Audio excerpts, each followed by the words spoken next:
Well, hello YouTube, it's me, Fortmaster, and welcome back to another game theory reaction, and the Cool Math Games ARG goes to some dark places. Oh. So here's the thing, I don't have the connection to Cool Math Games that some people do. I know it's been around for basically forever, but I didn't actually know the site existed until people started making memes about it. So, yeah. Now, if that wasn't enough, I also had something else in my subscription box earlier today by the one Stupendium, a very good music channel, if you haven't heard of him before. And he just released a song called A Little Theorizing, which is a collab between him and game theory.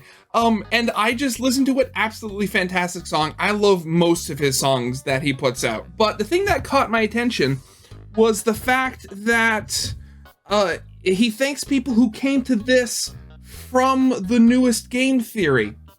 So I'm asking the question, is there some sort of weird collab going on over here in the game theory video? Or is it merely just a shout out at the end talking about Stupendium's song? We're gonna have to see, aren't we? But anyway, back to the ARG. So anyway, I saw the video they put out on GT Live, going over the, I guess, archived version of the ARG, because of course it happened in October and it's gone now, unfortunately. I have no idea where this is going, besides the fact that it somehow involves a lot of balloons. So yeah, as always, original video is linked in the description if you haven't seen it yet for some reason. Corner video will lead to my film theory reaction, and with all that out of the way, let's get this thing started then, shall we? Let me just come out and say it, I love ARGs. You don't say, Matt Pat. The interesting and creepy stories told through the intense levels of puzzle solving is what us theorists live for. Cracking password encrypted websites like Alex Bale's Happy Meat Farm, untangling the hundreds of shorts from the Shorts Wars, hacking I haven't heard of a Happy Meat Farm in a while. It truly makes you feel like real life detectives. And each time we do one of these things, we learn something new, a new cipher, a new technique, something to help us on the next adventure. Yeah, the spectrogram, those are so weird. The reason that I started this channel, to learn new things and in turn share those new things with you guys. Because at the end of the day, in every level you beat, sorry, let me take that one again. Because at the end of the day, here we go.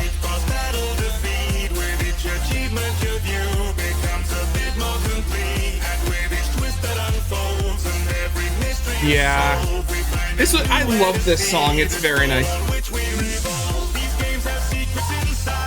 Wait a second, is this just the entire video? Oh no, it doesn't, okay.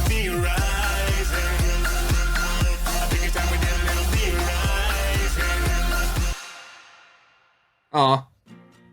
Hello Internet, welcome to Game Theory, where that wonderful soundbite you just heard was a brand new song that's been released today by the incredibly talented Stupendium. If you thought that chorus was fire, then the whole song is an active volcano. This collaboration it is has very actually much been so. a year in the making, so what I want you to do, go and check out the full video over on their channel. Link is in the description, it's up in the upper right hand corner, it's in all the places that you can possibly link another video. I was honored that Stoops actually approached us with the idea of making a song all about us and the history of game theory and all the great stupid ideas that we've had over the years. But then we got our editor Ty to put together the music video. And you know that when our editors get involved, there's gonna be a buttload of references and Easter eggs crammed into every second. And who knows, there might even be a secret ARG thrown into the mix as well, with a little prize at the end for anyone who's curious enough. Or maybe not.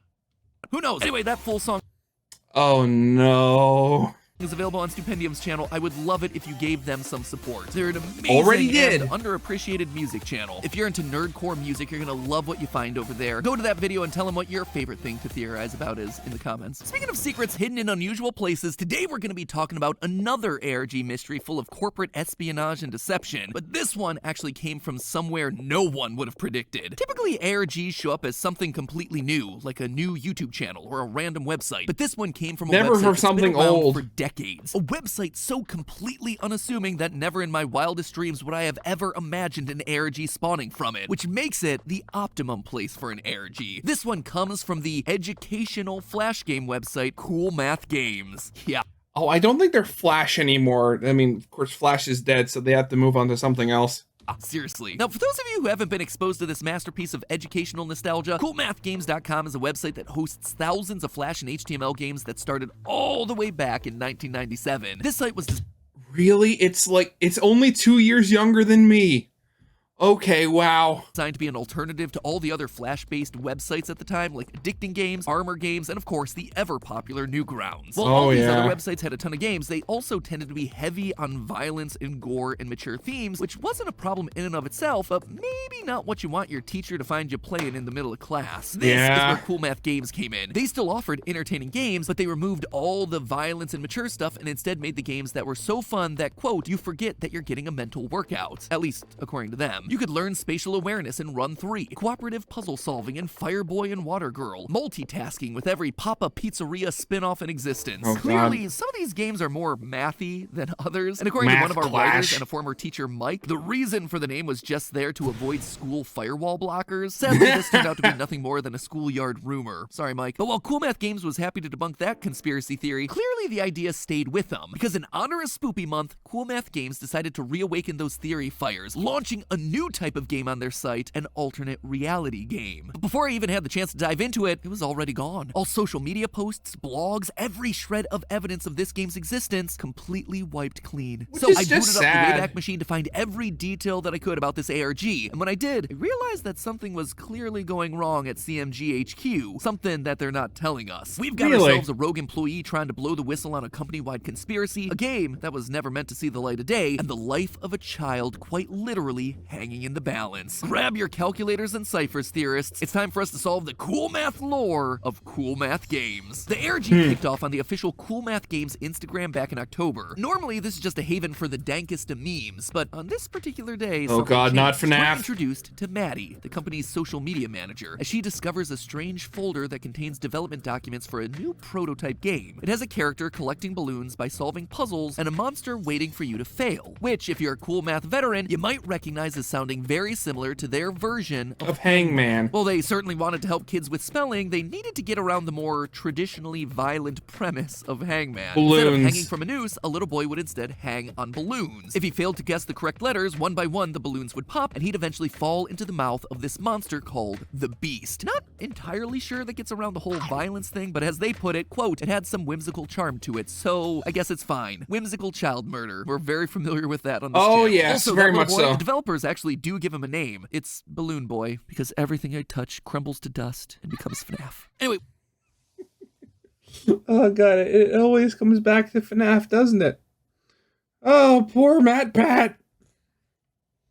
We must throw him back into the fires once again. While the documents Maddie shares seems to match up closely with the game that we all know, apparently this original prototype didn't come out quite as expected. Branching pathways, strange endings, word solutions being more negative words like alone and darkness. All of these elements were insisted upon by this unknown developer, in some cases even saying the game physically crashed if they weren't included. And so the team decided to scrap the prototype and start fresh with a new developer, which would go on to result in the Hangman game that we all know and love and play a whole heck of a lot of during computer time at school. However, the document does end on a bit of an ominous note. Quote, but this developer still has that game and wants the world to know about it. Naturally, Maddie's confused about this and so asks if any of her colleagues knew about the folder. She gets a response from Antonia, who asks where Maddie got the folder because, according to them, they thought that they'd gotten rid of everything from that project. Antonia says that they can discuss it over lunch the next day. Unsurprisingly for an ARG, the next day rolls around and everything in the office feels different. Colleagues don't show up to work. Those that do are acting strange, like missing their lunch date with Maddie. Maddie knows that she must be onto something, and so she keeps digging, uncovering an email exchange between Antonia and the mysterious developer from 2017.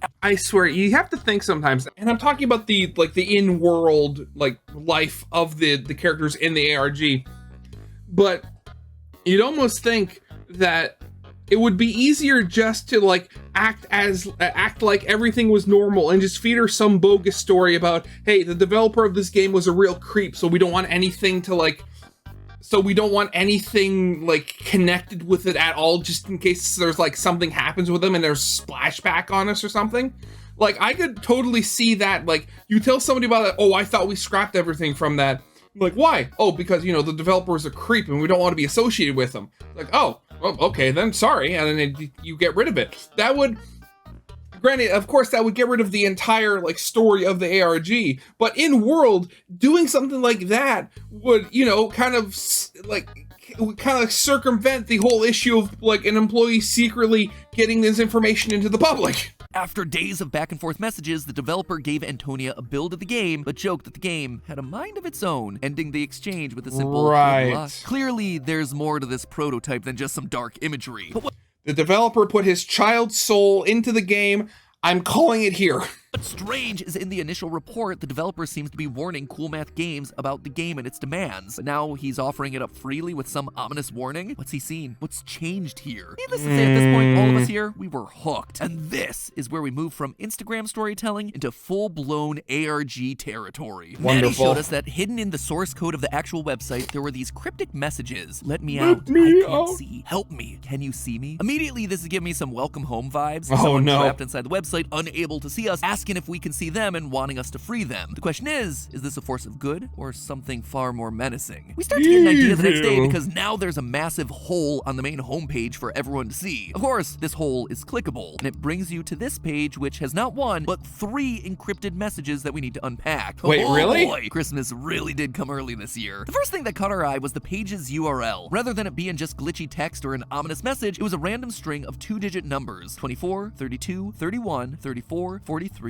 44. The weird thing is, all the numbers are 2-digit numbers, and all the digits are between 1 and 4. Is that a coincidence? No. The Cool Math team actually pulled out a brand new cipher that we've never explored here on the channel, and it's actually a really cool one. It goes by a couple of different names: a nihilist cipher, a Polybius square cipher, but it's probably most commonly known as a tap code. Tap codes work by transmitting pairs of 1 to 5 taps separated by a pause. Every possible combination of 1 to 5 taps corresponds to a letter of the alphabet based on this chart, with C and K taking up the same space. It's similar to Morse code, but it's actually way more versatile thanks to not needing a way to have different lengths of sounds. This makes it especially useful for one group in particular: inmates. You see, if you tap on a bar of your cell, it's going to continue to vibrate for an imprecise amount of time. There's also no guarantee that you'll have 2 different items to create 2 obviously separate tones for use in Morse code either. So instead, the tap code became popular. How does it work for our mysterious URL? Well, 2 taps followed by 4 taps means we go down to the 2nd row and over to the 4th column, translating to an I on the chart. 32 means we go to the 3rd row, 2nd column, translating to M. We carry on like this until we get to the final code, I'm lost. I'm willing to bet that this right here is the same person that's been communicating with us through the source code. The person that was trapped inside the website, kind of like a prisoner, needing to be let out. Which I have to say is just an extra level of smart storytelling, using a prisoner-based code for a digital prisoner. Cool Math Games, more like cool math storytellers, cool writer games, cool lore makers. That doesn't work. Stop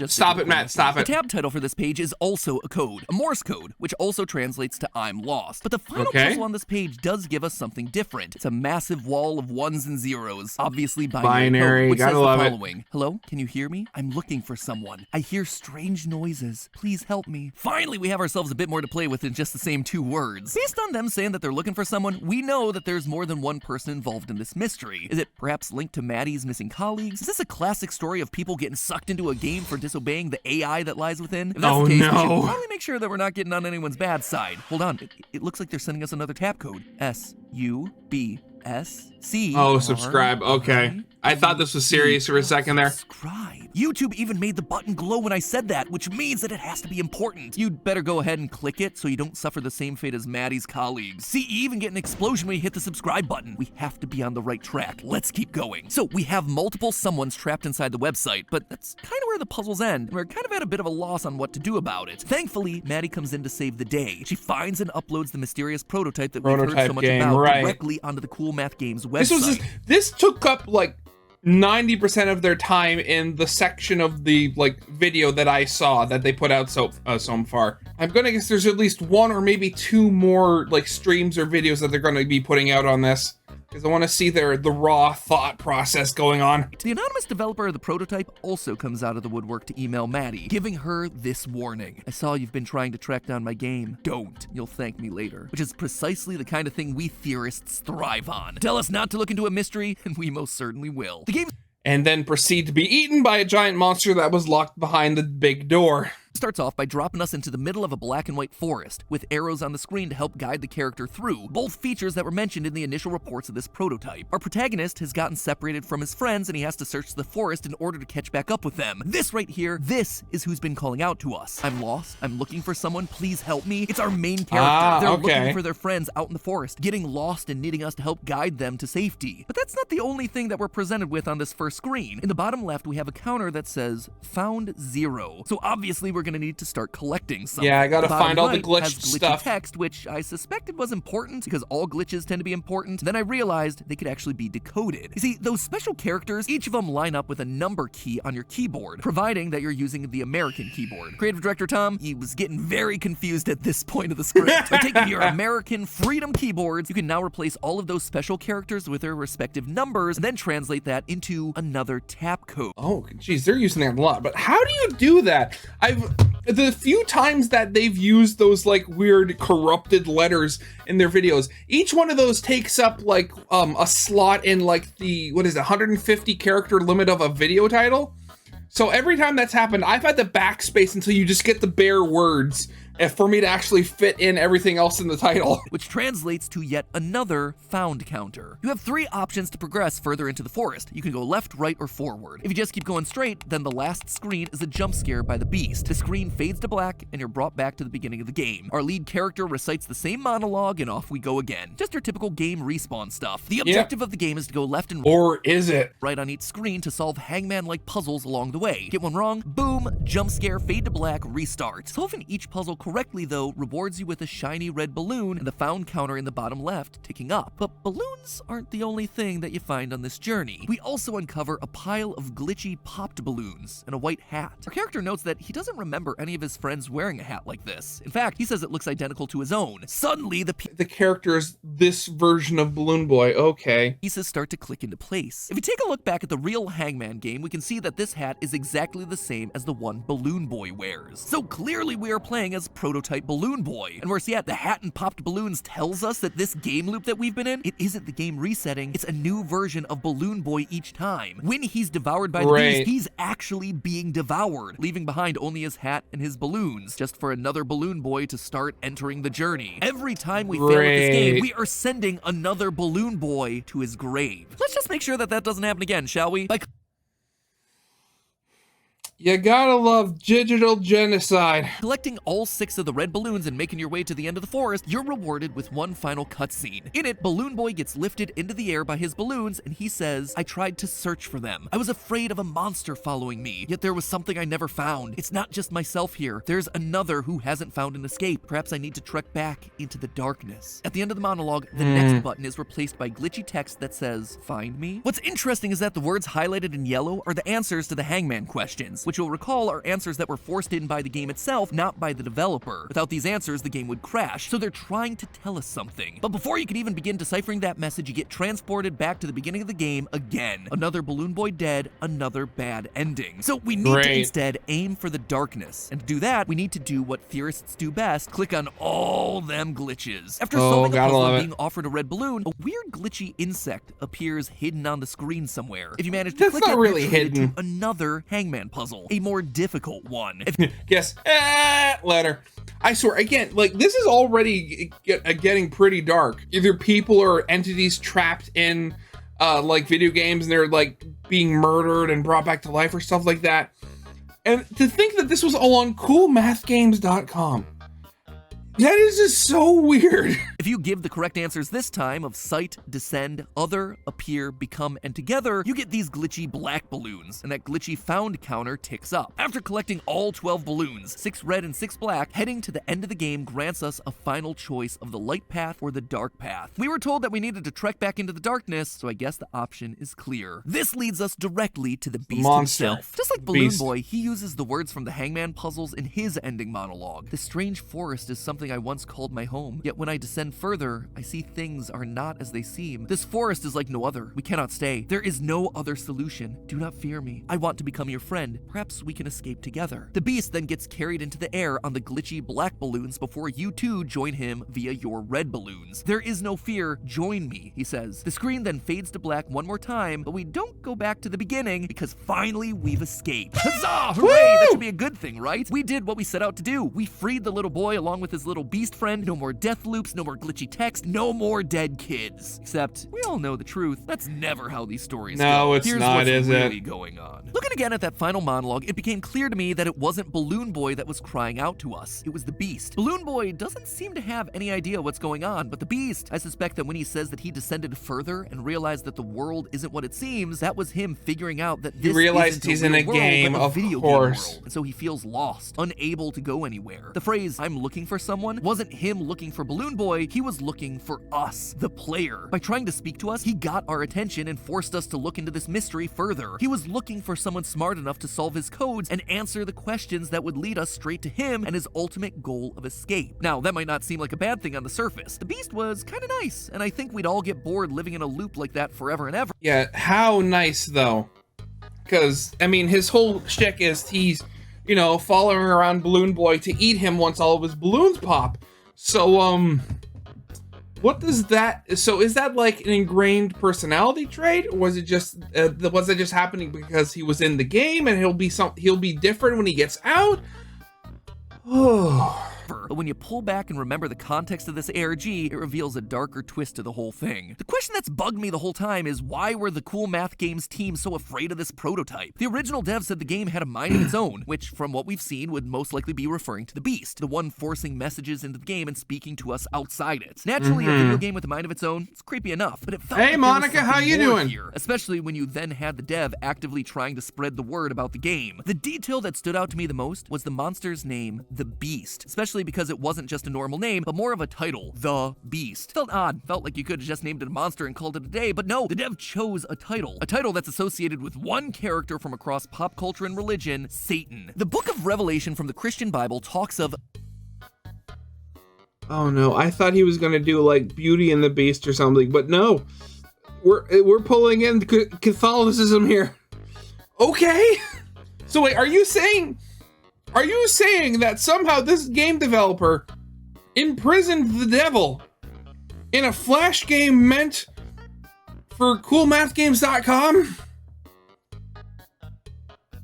Why? the Beast, this monster that's coming to destroy God and the saints and to rule over all of Earth. But other than the name, this connection felt a little bit loose, or was loose until you take note of who accompanies the Beast. There's actually a second beast here in the story, the Beast of the Earth, also known as the False Prophet. Someone who appears to be good, but everything they do is actually in pursuit of evil. They help in the creation of the Beast, which they breathe life into, allowing the image of the Beast to speak to humans. Does any of that story sound familiar to you? 'Cause it should. This is the exact behavior that we see coming from the prototype developer. They were tasked with creating a normal game, and they seemed like they were going to do it only to instead create something evil and twisted. Okay, so the developer is the Antichrist, and to bring about the apocalypse, the end of the days, they were putting a game on Cool Math Games. Again, that is just so weird. They created a game containing an image of the Beast, which they then brought to life. It's now able to talk to us, to live on its own.